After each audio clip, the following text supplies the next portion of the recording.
Ang prangkisa ng Terra Firma ay ibebenta sa Star Horse Shipping Lines. Ang prangkisa ng Jeep ay nakatakdang kunin ng Star Horse Shipping Lines Inc. Matapos sumang-ayon ang mga may-ari ng dalawang kumpanya sa sale, lock, stock, at barrel. Ang transaksyon ay ihaharap sa PBA Board para sa pag-aproba, na nangangailangan ng hindi bababa sa 2 o 3 boto para maging opisyal ito. Nasabing nabili ang prangkisa sa halagang nasa 100 milyong piso ang marka ng bentahan. Ngunit ang Jeep ay makakakita pa rin ng aksyon sa season-ending Philippine Cup na magsisimula sa huling bahagi ng Marso, sa maaaring maging swan song para sa dating expansion franchise, na 2 beses lamang nakapasok sa playoffs, sa loob ng 11 taon stint nito, sa Asia's Pioneering Pro League. Dala ng Terra Firma ang prangkisa ng Kia nang maaprubahan ito, bilang isa sa 2 expansion franchise kasama ang Blackwater noong 2014. Sa parehong taon na dinala ng NLEX ang Air 21 team.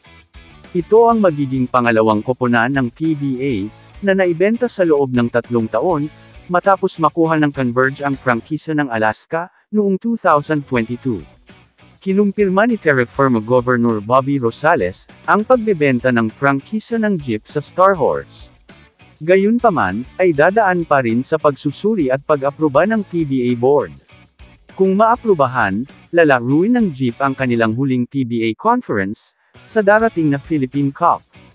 Pagkatapos, sasakupan na ng Star Horse ang team lock, stock, at barrel.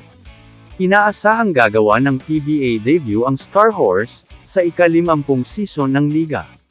Ang Star Horse ay kasalukuyang naghahanap ng pag-aproba mula sa Northport Batang-Pierre, dahil ang parehong mga kumpanya, ay nagpapatakbo ng shipping industry.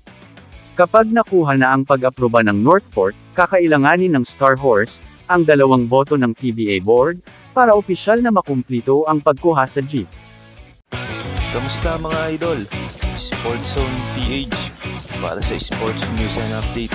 Kung bago ka pa lamang dito sa channel ko, pindutin mo na ang subscribe button at notification bell, para lagi kang update sa mga sports news.